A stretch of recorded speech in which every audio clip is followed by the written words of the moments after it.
That Don't Sound Right is a podcast about talking the way we did before the internet. When you could not prove anyone right or wrong, all the expertise was contained in the people involved in the conversation. We hope you enjoy our conversations. And as you listen, if you find yourself silently saying, that don't sound right, send us a comment. You're one of us. And at this... What do you think those signs were? Big angel. How do you make angel signs? Yeah.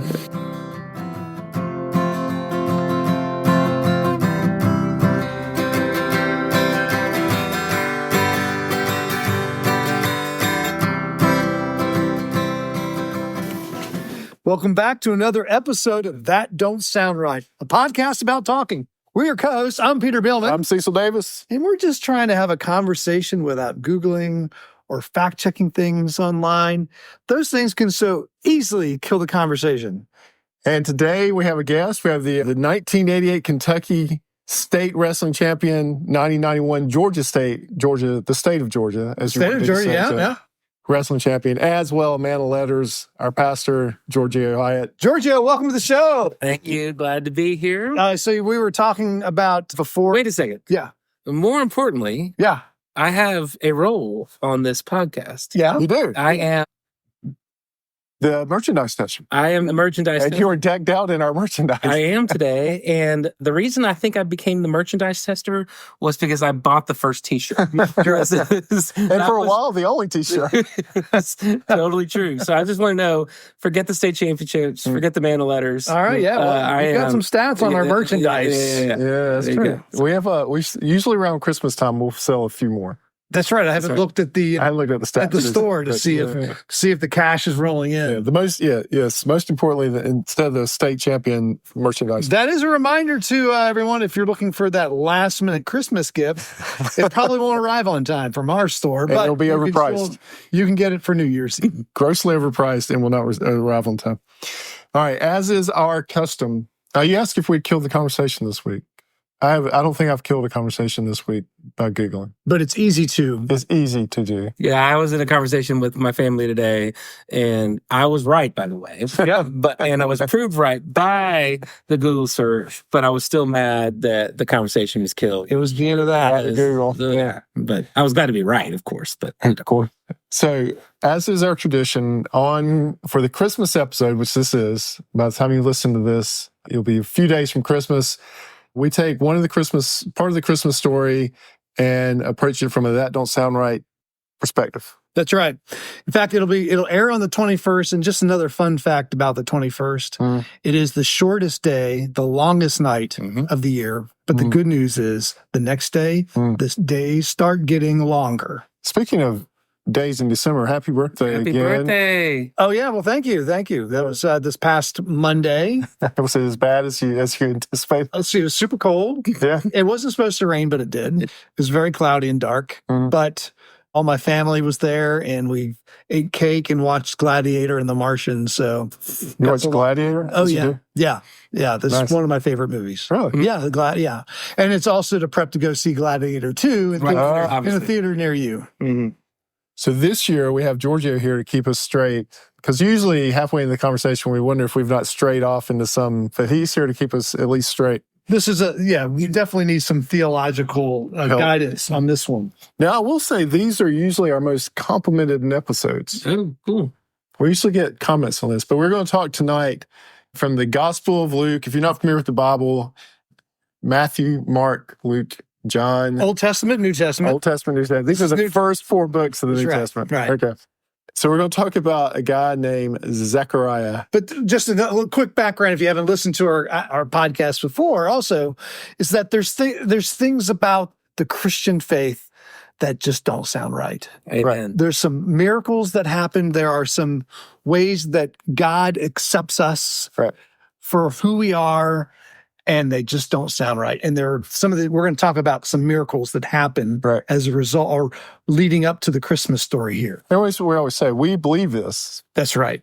But it is very We believe that these miracles happened. We believe what God has done for us. We believe how God responds to us and how we should respond to God. And It still don't sound right. it still don't sound right. And we just love talking about it, especially around Christmas, because there's some wild stories around Christmas and there's some wild stories around Easter.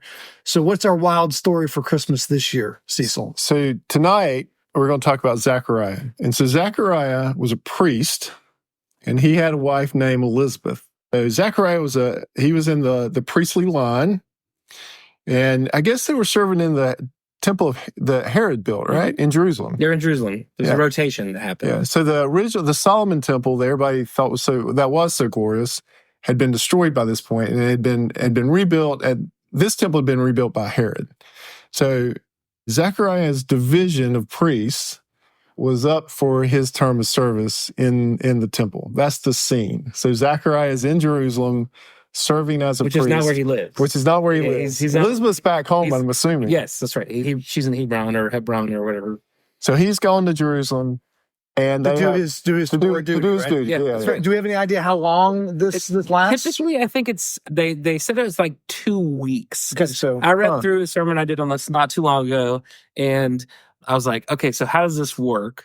And so I think they had like a 2-week stint. Okay.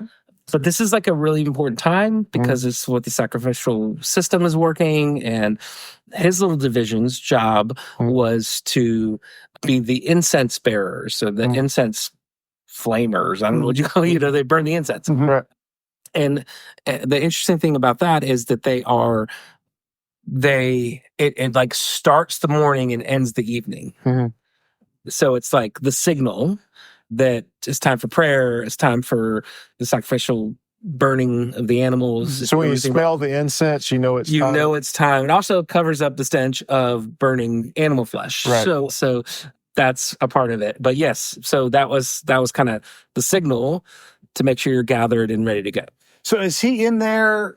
What part of the temple is in? Is he in the Holy of Holies? No, he's not there. He's not that high priest. Okay. He does that once a year. Okay. He's on the outside, and there would have been, on that second section, there would have been men only, but there was also another section that would have included women and Gentiles. Okay. So non-Jews is what Gentiles means. So that's what it'd been like. So if you've never seen a picture of the temple, there's an inner room called the Holy of Holies, and then there's different courts, and different people are allowed into the different courts. Right.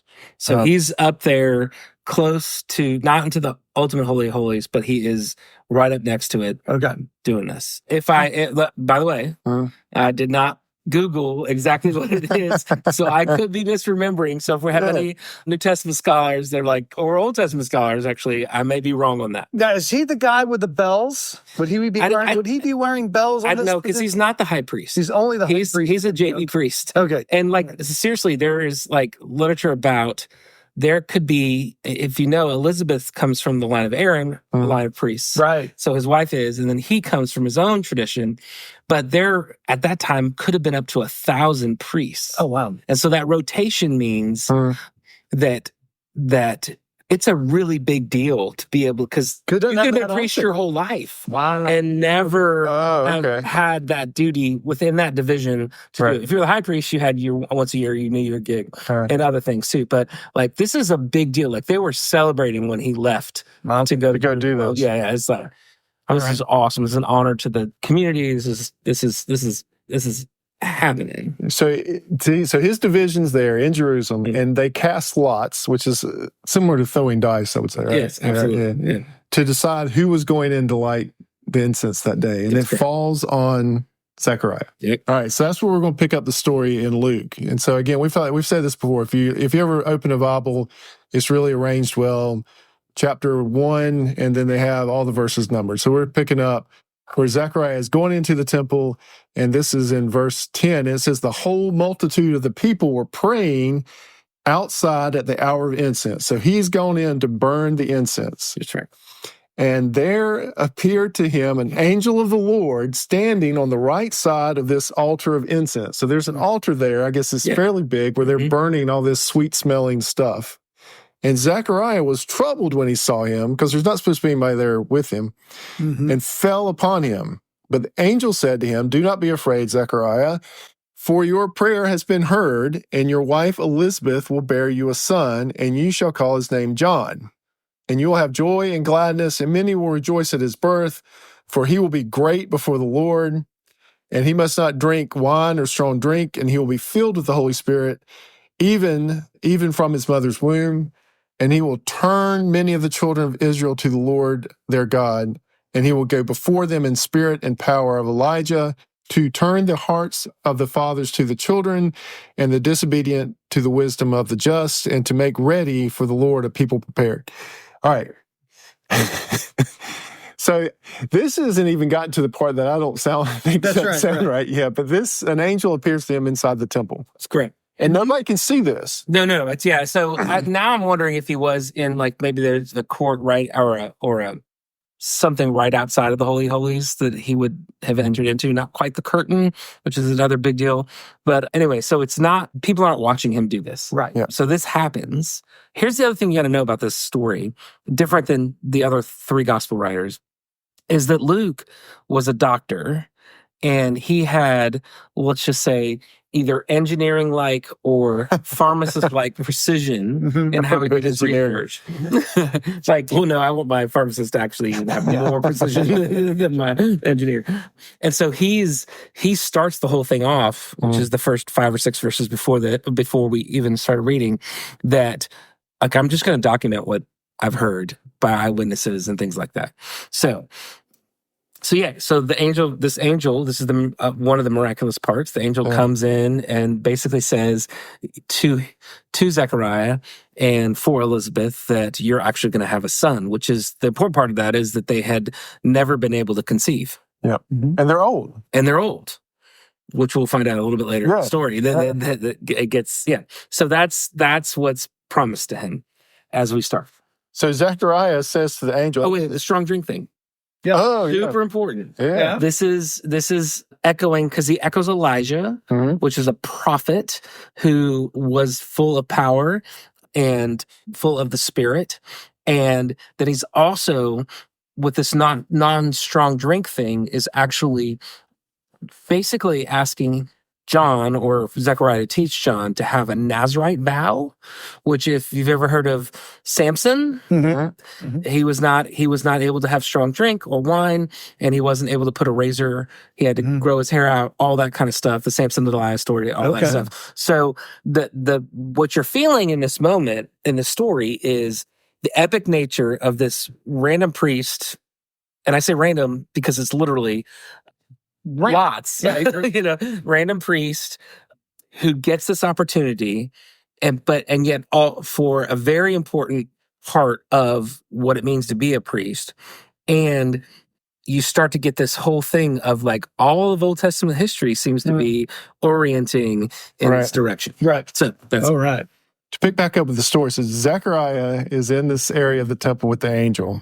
And they're having a discussion. And this isn't just any angel. Yeah. We're getting ready to find out. This is Gabriel. Right. This is the one. If there's a big message that has to be delivered, this is the Gabriel's guy. Gabriel's the guy that shows up.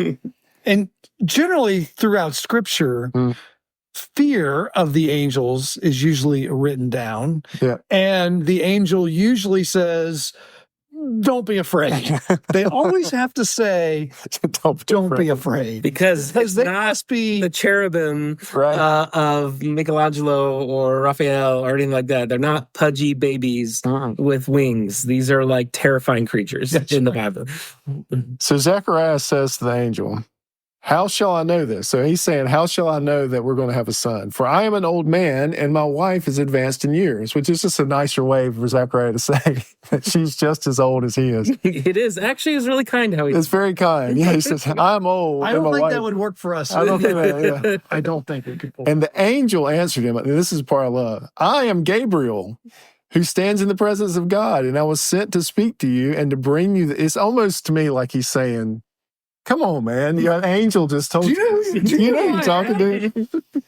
And behold, you'll be silent and unable to speak until the day that these things take place. So he is now not able to talk until this happens, that he has a child. And so Zechariah goes into the incense room talking. Now he's leaving. He's leaving, and the people were waiting for Zechariah, and they were wondering at his delay in the temple because he's in there too long. Right. It's a few little things of smoke you have to do. It's not. And when he came out, he was unable to speak to them, and they realized that he had seen a vision in the temple, and he kept making signs to them, and he remained mute. And at this, What do you think those signs were? Big angel. How do you make angel signs? Yeah. and so this was part I texted y'all, and when his time of service was ended, he went home. So he didn't even go home immediately, I don't think. Yeah, it's probably finished out the 2 weeks. Right. Yeah. So after these days, his wife Elizabeth conceived, and for 5 months she kept herself hidden, saying, "Thus the Lord has done for me in the days when he looked upon me to take away my reproach among the people." So Zechariah has come out and finished the job, gone back. And this is where I think Zechariah has more game than any of us, because he has got to go back to Elizabeth and somehow or another convince her that this is going to happen without being able to speak to her. Right. Suave. It's very suave. Rico. It's very suave. Well, the irony of this is that he's going to conceive, or she's going to conceive John, Mm-hmm. and who is going to be the spokesperson, and he can't talk. Oh, yeah.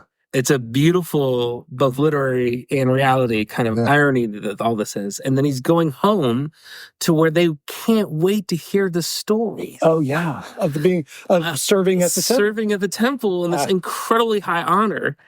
And he's got 9 months before he can say a word. I got nothing. Right. He literally, like, I imagine him like opening his mouth and nothing coming out. Right. And we find out he did do writing. I was going to say, certainly he wrote some stuff. We find out the story. The last year of the story. Yeah. But literally, and by the way, that's an incredible thing too, to be that educated and to have the resources. Like, writing isn't a normal thing, you know, like you don't text somebody, you know, you don't have paper lying around everywhere. You know, it's just that anyway, so all the people, after he did this incredible duty, are waiting for him to come out. And he can't talk. And he has to woo his wife with no words, which he's able to do. He is. As we now see his in verse 57. Must have been really good.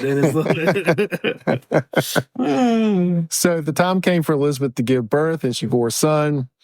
And her neighbors and relatives heard that the Lord had shown great mercy to her, and they rejoiced with her. And on the 8th day, they came to circumcise the child, and they would have called him Zechariah after his father.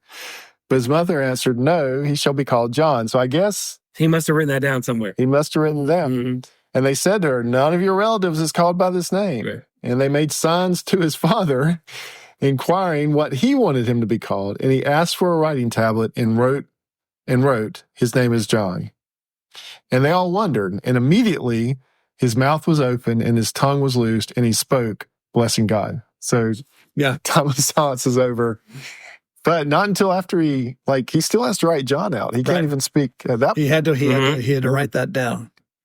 But that's the part that doesn't sound right. He had to go back to Elizabeth and convince her of all this with no words. Yeah.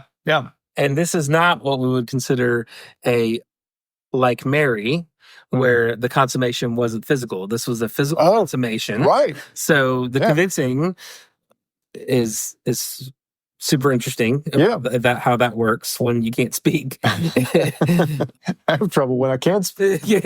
My game's bad anyway. So so totally. Yeah. So I think it's an amazing story.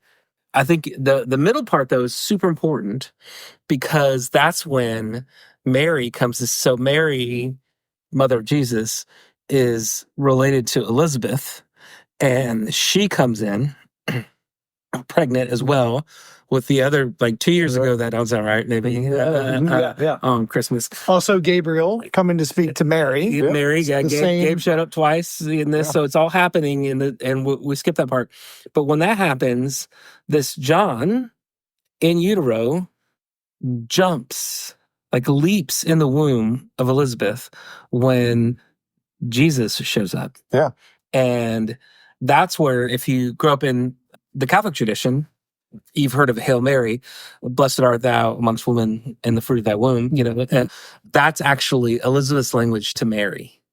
Oh, really? Yeah, and so that's how Elizabeth responds to what's happening literally inside of her body. And then Mary does what they call the Magnificat, which is that, oh my gosh, this glorious thing has happened. And then after Zechariah can speak, he has another song that he basically writes, which, if you can't talk you might be working on a good poem. You can't talk for that long. And what he does is do the very same thing that Gabriel was doing, was saying all of God's work with his people over all these years has been manifest, not in my son, but in whom my son will testify to, which is Jesus. So, and it's all about who God is and how he's been so faithful over the years.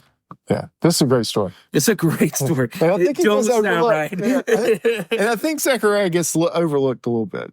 Like, this is a big deal. I mean, what he did, seeing the angel, going back to Elizabeth, being silent for 9 months. I mean, he was wooing his wife. I mean, he was really. That was a lot. Maybe he needed to be silenced for the that was the only way this was going to work. Zechariah, you're not going to say. Just be quiet. Just be quiet. Serve your wife. Yeah, it just sounds. I mean, what he had to say to her is like that he had been visited by an angel, and that was why they needed to be together. Yeah. And I'm sure you're going to get pregnant. Right. It's like. Okay. What was in that incense? That's right. All right. So if you want to read the whole story, you don't have a Bible, find a Gideon, go to a hotel. They have them in every drawer in a hotel usually. You can Google Luke 1. Google Luke 1 and read the whole story in Luke 1. It's wild. It's a good story. So this is our Merry Christmas episode. Merry Christmas from That Don't Sound Right. But since Giorgio's here, we're going to have him do the speed round. Now, you've done 2 episodes. I have. And you come back for a third. And you've never done the speed round. You've never done the speed round. I've never done it. Are you ready for the speed round? Yes. Okay. So the first. Yeah, I guess a quick review. Yeah, because we haven't done this in a while. We haven't done the speed round around. Basically, when we have a guest on our show, we have 5 or 6 questions. We do ask them real quickly the question, and they give us the answer that's off the top of their head. So go for it. All right. So the first question is, would you rather be a pharmacist or an engineer? I would be terrible at both of those unless I could be like an experimental engineer. We'll take that. Okay. Nobody has chosen pharmacist yet. Do you listen to That Don't Sound Right? I have listened to every episode. You have? He's actually wearing the T-shirt. That's wearing the T-shirt. Does that have the stuff on the back? Should be. Does it? Is it? Oh, yeah, man. Heard them all. Heard them smarter. Still curious. All right. Do you think TDSR is cool? It's not exactly the word I would describe it. It depends on whether I'm cool. Is that why you asked that question? I want honest answers like that. I will say this. I love it. I'm not sure I'm cool, and me loving it might, You're not going to hurt our numbers. Yeah. It's all right, man. Say what you need to say. That's the answer we normally get. See, if people are being honest. Some people try to curry our favor by saying, "Oh yeah, it's cool." But the honest ones are always like, "I don't know if it's cool." It's awesome. It's not cool necessarily cool. All right. So if you had to listen to one band forever, this is the one that usually derails people. Usually people get to the first thing. It would be hip hop or protest music, which is very similar. Old school. Kendrick Lamar, maybe. Okay. Yeah. I know I'm a pastor and I just said Kendrick Lamar, but everybody can get over that. All right. So you can choose your last question. And there's either, if you can live anywhere in the world for a year, where would that be? Or what is your dream car? Or both? You can answer both of them because I'm kind of curious. Where would I live if I could have a year? I'd probably be, my mother's from northern Italy. I'd probably live there. I'd probably live in the Dolomites, though. I probably wouldn't even live in a city. I'd live in the mountains. Yeah. Do that. As far as the car, you're going to show us a picture. I am going to show you a picture because my son sent this to me, and he said it's the coolest thing he's ever seen with his life, and I don't disagree. But because of our home city is Winston-Salem, and also nicknamed Camel City, like the studios, there was a circuit of Camel City or Camel cigarette cars Okay. that Yes. Land Rover did. Yes. And he sent me a picture of this. Is a guy with really kind of tight curly hair? Oh, yeah. And I know Land Rovers don't last more than 5 years, but that would be a really That would be a good one. Really cool car. Those would be good. So yeah, that's one that's souped up. Yep. And Carver said they don't come on auction ever. That's $120,000 Easily. souped up because they put a new engine in it and all that stuff. But Nice. yeah, so that would be So it. the Land Let's Rover go. Defender. It's like no, but it's got to have all the camel yellow on. Oh, okay, It's got yeah. it's got to be souped up. All right. It's got to be. Well, I think they used to have those in the commercials with the camel guy. He had like a really tight perm. He had Yes. smoked camels. Yeah, yeah. No, I'm Back when serious. you could in advertising have people who smoked, Yeah. or cigarettes could actually do that. Right. Yeah. And so he would So drive that would car. be fun to do. As far as I'm not a car guy, I know that's blasphemy in this space. No. But so mine would always be for show, and that would be really cool if I lived in Winston-Salem and I had that. That would be Actually, that would be really the camel part. The camel part would be great. Not the Land Rover. We're not for that. That's right. I saw one of those advertisements recently. Those old camel advertisements. What platform? It's just like popped up on Instagram. Okay. They were showing the car Okay. or the Land Rover. Yeah. All right. It doesn't sound right, but you have come to the end of the Christmas episode of That Don't Sound Right. Well, before we close, we want to thank everyone for listening and wish you a Merry Christmas. We'll see you before the New Year, so listen out for us between Christmas and New Year's. If this is your first time and enjoyed the conversation, would you consider hitting the subscribe button on the platform you listen with? Also, if you're that long-time listener, please give us a rating and leave us a review so others can easily find us and join the conversation. And buy some merch. Buy some merch. Don't hesitate to reach out on tdsrpodcast@gmail.com. Getting some great emails lately. So keep sending them in. We're probably going to have to do a mailbag episode ahead of schedule. Very exciting. Oh, yeah. You know how we get like a little pop throughout the year of new listeners? Yeah. We're in that space right now. I was just talking to a guy at work, and he told me, hey, he saw my LinkedIn profile, listened to the podcast, loved it. So had the same thing today with a vendor. They said, they emailed me, and that was the last thing they said. They said, I'm going to listen to your podcast over Christmas. They saw it on LinkedIn. The word's getting out. We're up to 16 now. All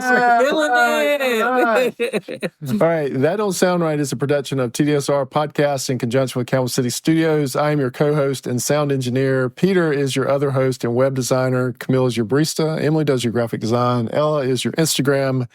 Giorgio is in the house tonight and is our merchandise tester. Brent is our international brand ambassador. And as always, listener number one is Scott. So until next week, keep talking. And stay curious.